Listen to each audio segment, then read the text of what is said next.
வணக்கமில்லை. தருமபுரி மாவட்டம் பொன்னாகரத்தில் வீட்டில் தனியாக இருந்த பெண்ணுடைய கைகள் கட்டப்பட்டு சடலமாக கிடந்த சம்பவத்தில் தற்போது கொலை செய்ததாக ஹோமியோபதி மருத்துவர் உட்பட 3 பேரை காவல்துறையினர் அதிரடியாக கைது செஞ்சிருக்காங்க. என்ன நடந்தது என்பதை பற்றி நம்ம இந்த வீடியோவில் டீட்டெயிலாக பார்க்கலாம். அதுக்கு முன்னாடி இதுவரைக்கும் என்னோட சேனல் நீங்கள் சப்ஸ்கிரைப் பண்ணாமல் இருந்தீங்கன்னா மறக்காமல் சப்ஸ்கிரைப் பண்ணிக்கோங்க.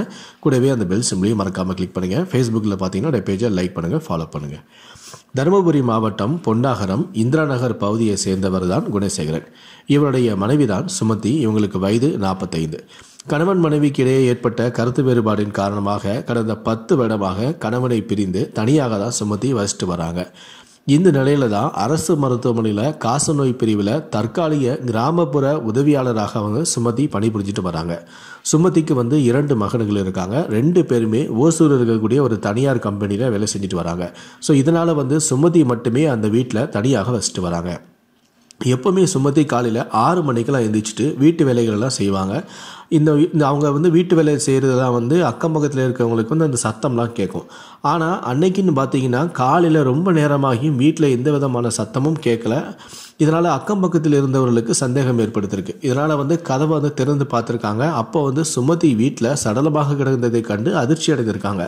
உடனடியாக இந்த தகவலை பொன்னாரம் காவல்துறையினருக்கு தெரிவிச்சிருக்காங்க. தொடர்ந்து இந்த சம்பவத்துக்கு வந்த பொன்னாகரம் காவல்துறையினர் சுமதியுடைய வீட்டுக்குள் நுழைந்து பார்த்தபோது கைகள் கட்டப்பட்டு தலையுடைய பின் பக்கத்தில் படுகாயத்துடன் உடலிலும் ஆங்காங்கே சில வெட்டுக்காயங்களுடன் மர்மமான முறையில் சுமதி உயிரிழந்து சடலமாக கிடந்திருக்காங்க. இதையடுத்து தருமபுரி மாவட்டம் காவல் கண்காணிப்பாளரான ஸ்டீஃபன் ஜேசுபாதாம் சம்பவ இடத்திற்கு நேரில் சென்று ஆய்வு செய்து விசாரணை நடத்த ஆரம்பித்தார். தொடர்ந்து தடவியல் துறை மற்றும் மோப்பனாய் வரவழைக்கப்பட்டு காவல்துறையினர் தடயங்களையும் சேகரித்தனர். தொடர்ந்து சுமதியுடைய வீட்டுக்கு யாராவது வந்தாங்களா அப்படின்னு சொல்லிட்டு அக்கம் பக்கத்தில் இருந்தவர்களுடன் விசாரணை நடத்தியிருக்காங்க. அப்போது சம்பவம் நடந்ததுக்கு முன்னாடி சுமதியுடைய உறவுக்கார பெண் ஒருவரும் மேலும் அவருடன் 2 இளைஞர்களும் வந்ததாக போலீஸார்கிட்ட அக்கம் பக்கத்தில் உள்ளவங்க தெரிவிச்சிருக்காங்க. இதைத் தொடர்ந்து அந்த இளைஞர்களை பிடித்து விசாரணை நடத்தியது தான் இந்த கொலைக்கான முழு பின்னணி வெளியாயிருக்கு. அதாவது சுமதியுடைய தம்பி மனைவி தான் ஹோமியோபதி மருத்துவரான இந்திரா குமாரி.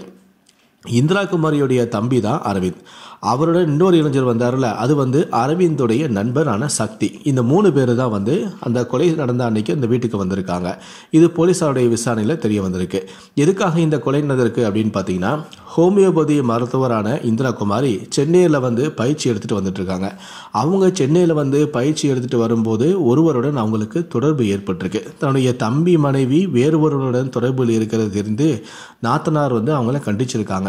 இதனால் சுமதி இந்திரா குமாரியை கண்டிச்சதாக தெரிகிறது. இதனால் தன்னை திட்டுவதாக தம்பியான அரவிந்திடம் இந்திரா குமாரி தெரிவிச்சிருக்காங்க. உன்னை எப்படி திட்டலாம், நம்ம அவளுக்கு பாடம் புகட்டணும், அதனால் நம்ம அவளை மிரட்டணும் அப்படின்னு சொல்லிட்டு இதனால் ஓசூரில் இருந்து அரவிந்த் தன்னுடைய நண்பரான சக்தியை அழைச்சிக்கிட்டு பொன்னாகரம் வந்திருக்காங்க. தொடர்ந்து சுமதியோடைய வீட்டுக்கு போய் சுமதியை மிரட்டுவதற்காக வந்திருக்காங்க.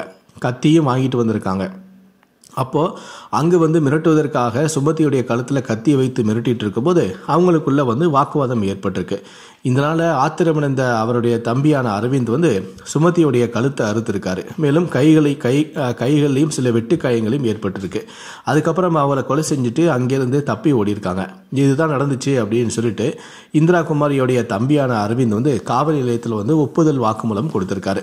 இதைத் தொடர்ந்து சுமதியை கொலை செய்ததாக ஹோமியோபதி மருத்துவரான இந்திரா குமாரி, அவரது தம்பியான அரவிந்த் மற்றும் அவருடைய நண்பரான சக்தி மூவரையுமே காவல்துறையினர் கைது செஞ்சிருக்காங்க.